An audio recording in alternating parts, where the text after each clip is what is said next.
Lauri Peña, psicóloga y terapeuta clínica, gracias por estar con nosotros. Empecemos de inmediato. Nosotros justamente estamos frente al lugar de los hechos, YECSE. Regresamos ya un mes y medio luego de esta tragedia que enluteció la República Dominicana y el mundo. Pero Lauri, ¿es saludable volver a remover ese dolor, venir a llorar sus muertos frente a YECSE? Tú sabes que me gusta mucho que preguntes eso, porque dentro del proceso de terapia, en la parte del duelo, no todo el paciente o no todo aquel que pierde a alguien, de cierta manera, está apto para volver. Y no es que no sea saludable, sino acorde a lo que tú sientes. Hablamos de sentimientos y emociones, que no es lo mismo. La gente a veces piensa que sí. Lo que yo siento es el dolor de una emoción que se manifiesta. Un ejemplo, tristeza, lloraste, es el sentimiento. Entonces, muchas veces para volver tú haces cierre, pero muchas veces también, valga la redundancia, para volver abres la herida y comienzas siempre a mantener esa parte que sangra de dolor, que todos los días hace un recuerdo. Entonces, eso va a depender mucho del tipo de persona. Eso va a depender mucho qué tanto tú quieras hacer el cierre y qué tanto tú entiendas que sea necesario.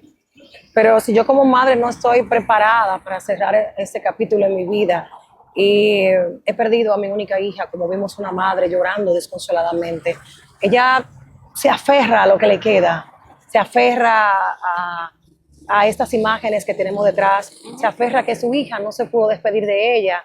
¿Qué hago con esta madre que vimos en redes sociales llorando?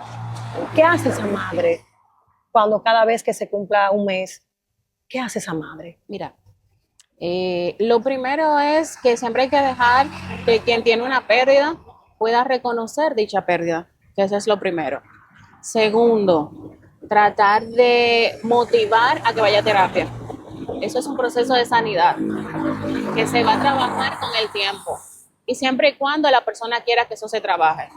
No es que vamos a vivir en el dolor, ni que vamos a olvidar. A veces la gente piensa que venir a terapia es olvidarte de lo que pasó. No, no, no, no, al contrario, es simplemente tú tratar de recordar que esto aconteció, pero que de cierta manera tú no vas a regresar a esa persona. ¿Me entiendes? Entonces, cuando te hablo de que no vas a regresar, es que tú puedas trabajar en esa sanidad y recordar los mejores momentos, lo que viviste, lo que disfrutaste, lo que son significativos, no es la parte que te trae tristeza. Porque entonces, si no trabajas eso en terapia, no trabajas ese duelo, esa pérdida, siempre vas a estar con ese sentimiento de esa emoción de que quisieras volver a verlo. Pero el sentimiento de dolor va a quedarse ahí automáticamente. Tú sepas que cada fecha de un número del mes te acuerda que eso no está, que esa hija no está, que pasó esa tragedia, que ya no volverá. Entonces, lo beneficioso es también trabajar en el amor. Familias apoyen, hacer la red de apoyo que es necesario, siempre también la misma sociedad, el entorno, trabajar también de que no se esté viendo o se esté hablando de la misma situación, que es inevitable, porque las redes nos bombardean mucho, pero hay que tratar. Nunca es imposible, pero hay que tratar. Mira, hay un tema que es muy delicado, que son los niños, son los menores de edad que perdieron a su papá y a su mamá. Sí. ¿Cómo manejar ya esos niños, ese ambiente escolar? ¿Cómo manejar si mi niño tiene 7, 8 años y perdió un familiar en esta tragedia? ¿Cómo manejar ese dolor en ese niño que quizás todavía no puede él mismo gestionar?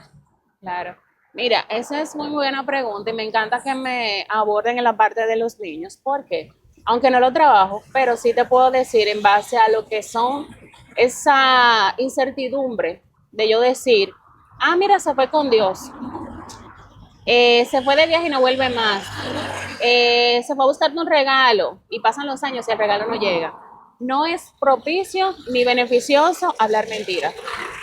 Lo bueno es sentarte, poder expresar lo que pasó con dolor, pero expresarlo, o dirigirnos a un área profesional que nos ayude a poder dar dicha información y trabajarlo. Pero ¿qué pasa cuando muchas veces no sabemos hacerlo? Que el niño o la niña o los niños, si son varios, comienzan a decir, ¿y ahora a quién yo le voy a contar mis cosas cuando llegue a casa? ¿Quién me va a preparar la lonchera cuando me vaya al colegio? Es muy ¿Quién me difícil. va a buscar? ¿Quién me va a llevar de fin de semana?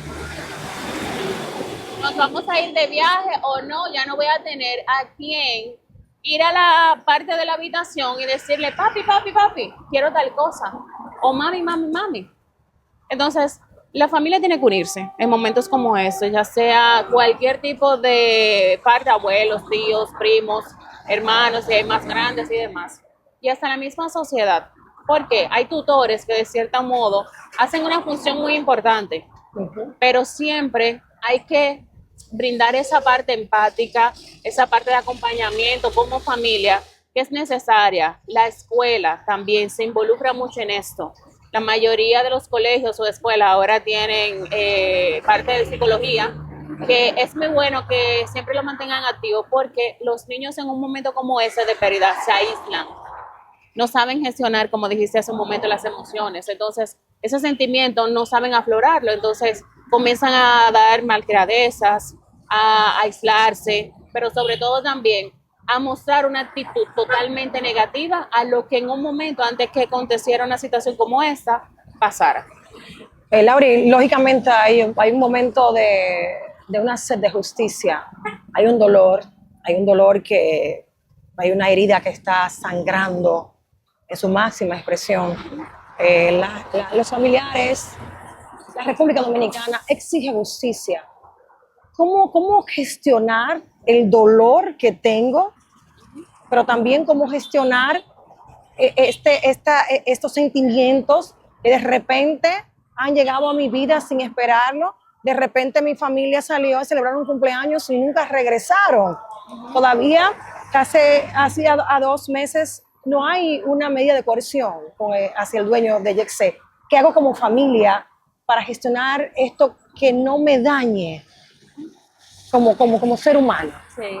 Tú sabes que la parte más sensible es que quizás en un momento alguien cometa, ¿cómo te digo? Una negligencia que no tenga que ver quizás con la magnitud como esa. Y automáticamente ya hubiésemos visto en la televisión que estuvieran tumbándole la puerta, se lo llevan y hacen un circo mediático y demás. Al día de hoy, la familia no ver que quizás la justicia, de cierto modo, esté haciendo como pasos de forma continua para que se pueda dar mucho más respuesta de lo que aconteció aquí hace un mes y algo. Entonces, crea mucho odio. Es un sentimiento dentro de las emociones.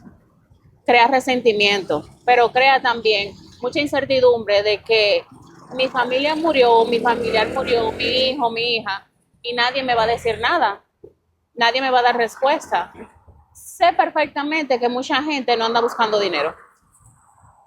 No. No porque sean de poder adquisitivo o porque tengan cierto renombre, sino por la negligencia. Por la razón de que muchas personas dijeron y hubieron videos donde se hablaba que días antes de esta fiesta estaban cayendo escombros. Entonces, ¿cuál era el deber? Venir, revisar, identificar, darse cuenta que una de esas cosas tenía algún tipo de situación, entonces ponerse a la par al día para poder verificar de que si esto podía en algún momento evitarse, que es lo que muchas familias al día de hoy entienden. ¿Por qué no se evitó? ¿Por qué no se paró la fiesta? Entonces, muchas también de la familia entienden que se hizo más por una parte de dinero. Ah, bueno, la fiesta ya se pagó, ya el artista viene, después quizás de la fiesta, entonces se hacen los arreglos necesarios, pero siempre hay que prever.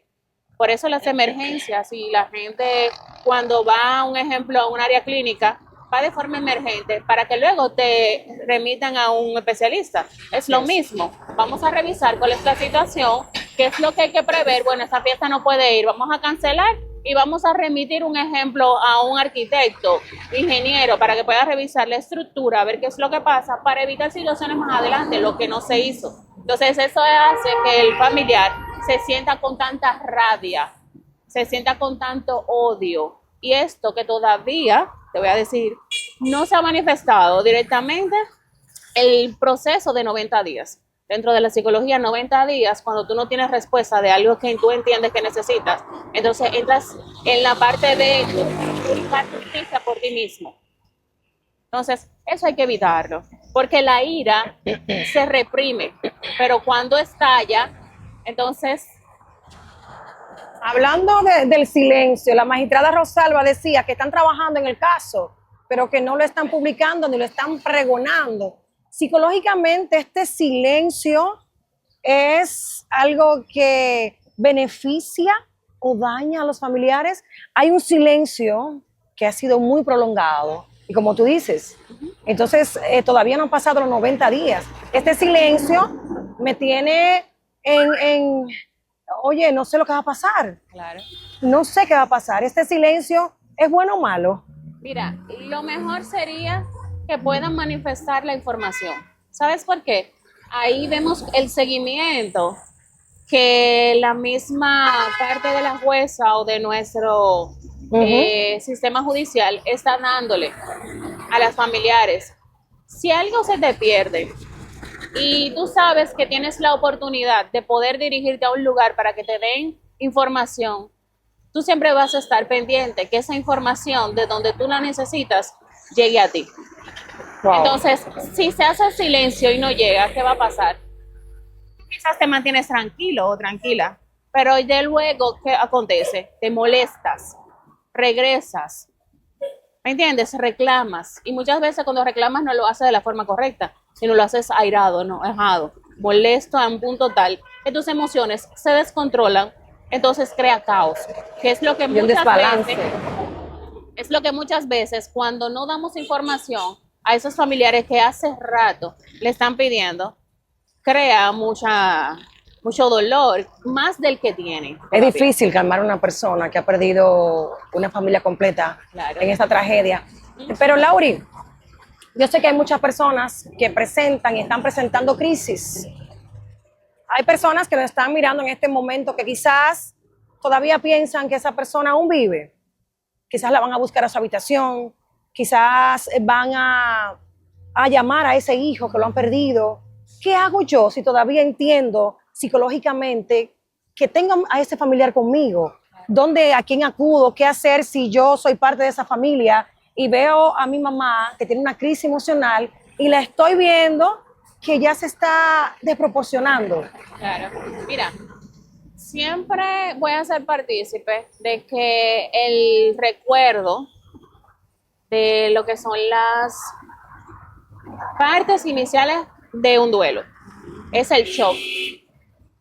¿Qué? No lo creo. ¿Qué fue lo que pasó? Y luego viene muchas veces el pensamiento de ira. No debí dejarlo ir por mi culpa. De culpa. Y porque yo lo dejé ir. O un ejemplo, porque yo no le dije que no fuera. Yo debí ser también parte de esto. Un ejemplo, porque he visto personas que decían yo debí estar ahí. No él. No él. O si, un ejemplo, ahora que yo hago con los niños, me quedé solo con ellos. ¿Me entiendes? Wow. Entonces, hay muchas cosas de las cuales se dan que independientemente de el mismo proceso dentro de esa situación de pérdida, te hace sentir que tú no tienes esa herramienta para tú poder darte cuenta que tus pensamientos están en lagunas. Por eso vas a la habitación, por eso vas quizás al entorno, estás esperando un mensaje, una llamada, o tienes la última nota de voz y la replicas cada cierto tiempo para pensar o darte cuenta o tener el recuerdo vigente de que esa persona todavía está ahí. Y es doloroso. Una pregunta, esta pregunta no puedo dejar de hacértela. Mira, yo perdí una amiga y la perdí de repente y yo guardaba el último audio que ella me envió y yo lo escuchaba, pero mientras más lo escuchaba, más lloraba. Sí. Yo sé que hay muchas personas que todavía guardan esa última conversación. Sí. Es saludable que esa persona elimine esa conversación, elimine el número. ¿Qué hago? Mira, es igual que la pregunta que hicimos casi al inicio. Independientemente va a depender mucho de que cada cosa y cada persona tenga su rol de cómo se sienta bien.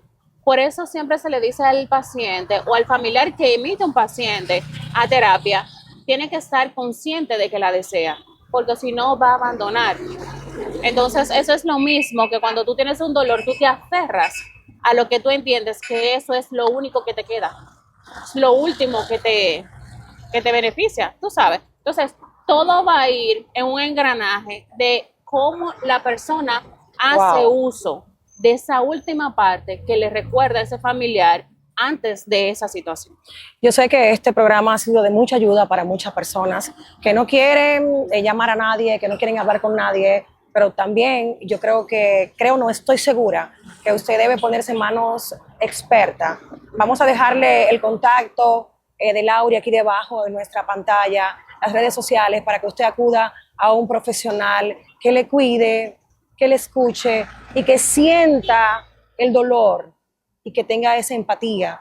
Y nosotros desde Sin Complejos, desde que ocurrió esta tragedia, hemos querido aportar un granito de arena a esto que ha pasado. Lauri, muchísimas gracias por estar con nosotros. Nosotros regresamos y nos duele estar enfrente de Yexé. Me duele como periodista volver a revivir lo que pasamos aquí nosotros. Así que desde el frente de Yexé, nosotros terminamos este Sin Complejos de una manera muy distinta. Así que muchas gracias por estar con Siempre, nosotros. siempre. Hasta la próxima.